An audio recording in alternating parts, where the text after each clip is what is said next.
What is going on, y'all? Xavier here, and today I am back with another Make Academy lesson. If you're just joining us, I'm documenting my journey from complete beginner to running my own AI automation agency. I'm following a 3-phase plan to get me there, but it all starts with mastering workflow automation. That's why we're speeding through these lessons. We are now wrapping up the basics section.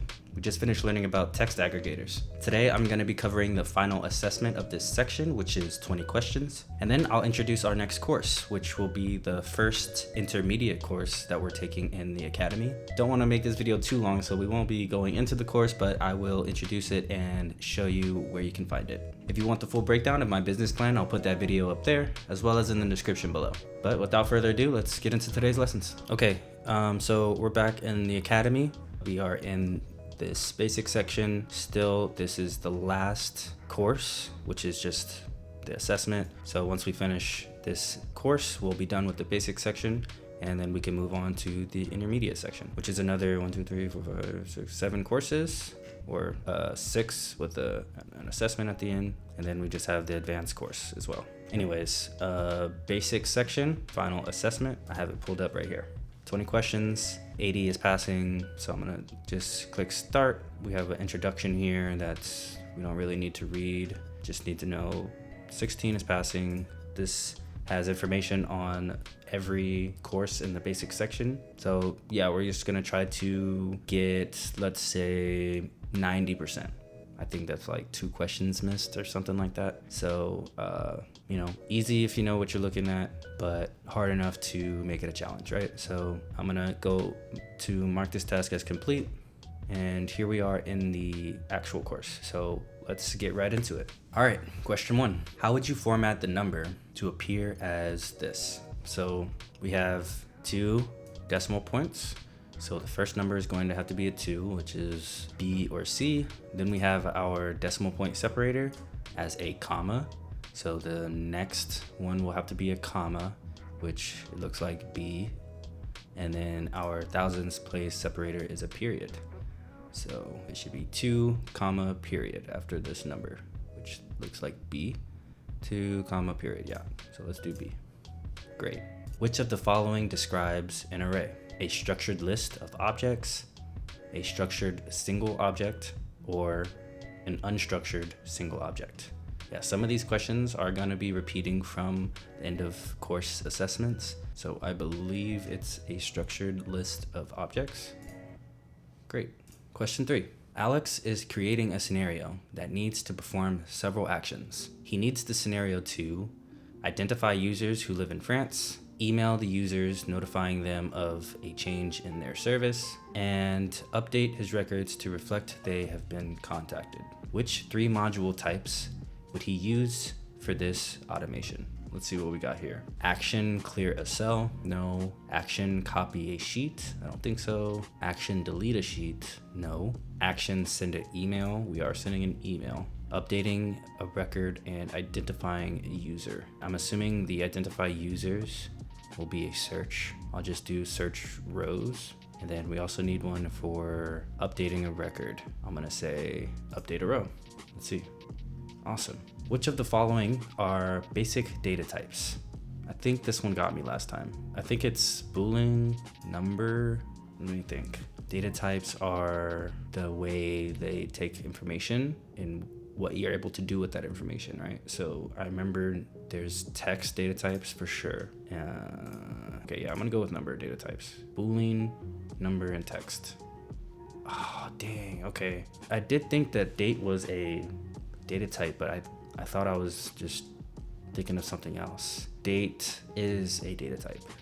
Number is also a data type, text, and Boolean. All right, cool. Which of the following are examples of arrays? This is the analogy of the arrays. So I'm gonna say deck of cards, pack of crayons, and a music playlist. Awesome. Question 6. Which of the following are data structures? Man, I don't really remember this. Data structures. Let's go with array, collection. Oh yeah, I think it's just these 2 because all the other ones were basic data types. So let's go with that. Sweet. Which function would you use to transform this text string? I am doing my make basics assessment. to look like the one below. So it looks like the only thing that has been changed is the start of the sentence from a lowercase to an uppercase. So I'm gonna go with start cap. Sorry. Oh, no. Oh, now I remember, because the start case is if you want to capitalize every first letter of every word. So like I would be capitalized, A would be capitalized, D would be capitalized. Yeah, I already knew that too. All right, yeah. Capitalize if you just want to capitalize the first in the string. I should have known that one. How are aggregators used within Make? To merge bundles of data into a single bundle. I think it's that one. To send bundles of data to different routes, or to map bundles to different fields. I believe it's A. Cool. Which of the following describes a collection? A collection is a list of objects, a set of properties that describe a specific object, or a single property. A collection is a list of objects. Are you kidding me? A set of properties that describe a specific object. Yeah. A list of objects is an array, I believe, and a set of properties that describes a specific object would be a collection. I think I almost mixed them up last time too, but this time I actually got it wrong. So yeah, just remember, collection is a set of properties that describe a specific object. I'm gonna go next question. Question 10. Which numeric aggregate function would you use to find the total number of employees with more than 5 years of experience at a company? I believe this one's count. Let's see. Let's go. Awesome. Which function would you use to transform the date? All right, so this is like the base format, and then it looks like we're doing day, month, year with periods. So format date, find day, month, year with periods. This looks like that. Yeah, day, month, year. On the other ones have slash and a dash, and we need periods, so I'm gonna go with A. Cool. Which of the following describes a data validation error? Choose all that apply. A number entered into a text field, a text entered into a date field, or a text entered into a number field. I think these two for sure. A number can be entered into a text field because numbers are characters, right? That wouldn't cause an error. I'm gonna go with these two. Awesome. Which of the following statements are true? Choose all that apply. A polling trigger will execute your scenario at intervals. Yeah, instant triggers are like right away, right when information comes. Polling trigger is at intervals. A polling trigger will execute your scenario when changes occur. No. An instant trigger will notify Make of any changes at a set interval. No. An instant trigger will notify Make of any changes as they occur. Let's go. Within Make, what is a module? This one should be easy. An element that is added to a scenario, right? Great. 15. How would you map the average function to calculate the average of numbers 365 and 592? So we would put the average, open parentheses, and then a comma in between the two numbers. Boom. What is the purpose of data validation within Make? Oh, this is the one that was like all of them, wasn't it? To ensure data is accurate, to ensure data is complete, to ensure data is consistent, and to prevent data loss. Yeah, all of them. Cool. Which function would you use to make sure your text string looks like the one below? It's in all caps. Now it's not in all caps, so lower. Cool. Which of the following are aggregate functions on the numeric aggregator? This one is the one that I thought it was like, what was it? Math functions, but this is talking about aggregate functions in the numeric aggregator. Okay, not math functions, so it's not gonna be sum or round. Actually, round might be in there. Max and min, I think, are not in there. I'm gonna go with format number, floor, and count. I might get this one wrong. Yeah. Average, count, max, min, and sum. Yeah, I'm confusing this with something else. Yeah, I got this question wrong last time too. I mean, kind of important. We should know what's in there, but at the same time, it kind of just shows you. But yeah, I should be getting this question right. I honestly keep getting this confused with the math functions. for some reason. All right, last 2 questions. What is the quickest way to identify the data type within Make? Choose all that apply. Hover over the item for sure. Hover over the module. Hover over the module too? No, because if you hover over the module, it doesn't do anything. Hover over the item fields. Let's go with these 2. Awesome, sweet. What statement best describes functions within Make? Transforming data from a numerical to a text data type, transforming data so every type is the same, or transforming data so it's easier to read and understand. Definitely C. Cool. Yeah. 10% less than the goal. Still passed, but honestly, I was expecting to fail that one. 16 out of 20. Not my best performance, I will say. Which of the following are basic data types? Oh yeah, I forgot to put date. So I missed one data type here. Which function would you use to transform this text?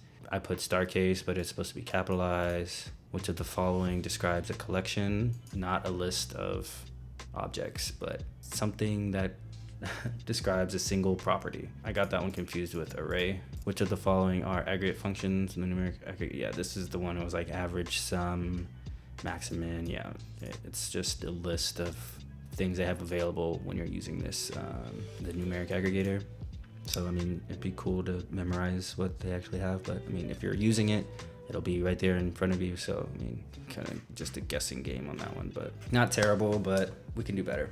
I just need to remember the aggregate functions and, you know, not get mixed up between arrays and collections, right? But we still passed, so, you know, that's the important thing. I think these tests definitely help jog your memory and let you know what you're actually proficient in and what you need to still brush up on. So I'm gonna mark this task as complete. And then I'm gonna go to our dashboard. I'm gonna go up here to all courses, and then I'm gonna scroll down until we get into our next section, which is the intermediate section right here. Our first course in this section is going to be Introduction to Iterators and Array Aggregators, which we kind of went over, I believe, in the basics section, but not too much information was covered about it because they said we were going to learn about it later, and it looks like now is later. So 5 lessons. This says experience level experienced, so it's going to be a little bit more advanced than the basic section. Not really concerned about this description, but I will go into the course and show you guys what the first lesson is going to be about. And it looks like we are going to be importing JSON into a new scenario. I'll just read this introduction really quickly, and then we'll call it wraps, because this next unit is going to be a little bit longer, and yeah, the next video will start fresh on these lessons. But let's just read this introduction to see what we're going to be covering, and then we'll call it a day. So it says, welcome to an introduction to iterators and array aggregators, the first course of Make Intermediate. If you continued from Make Foundation and Make Basics, welcome back. We're delighted to see you continue your learning with us. Let's see. Make Intermediate will explore the following topics: introduction to iterators and array aggregators, inline functions, HTTP, webhooks, error handling, and intermediate functions. So yeah, this is what we're going to be covering in this next course over the next couple videos. We're just trying to figure out all of the things that we can do with this website, right? So until we're proficient, then we can't really move forward, because that's the first step in our business journey, right? So we got to learn the information so we can use the information and apply the skills and, you know, build from there. So with that being said, I think that's gonna be it for today.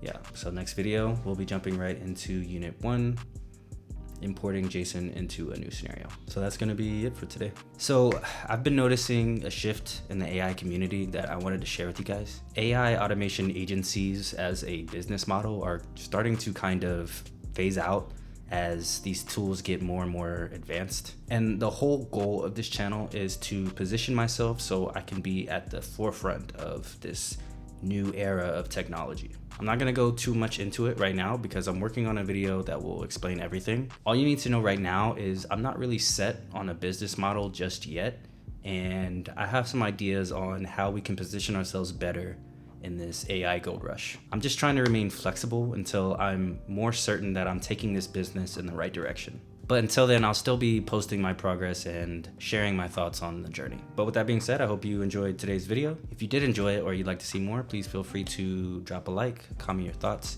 or hit that subscribe button. That's gonna be it for me. I hope you guys are all doing well, and I'll see you in the next one.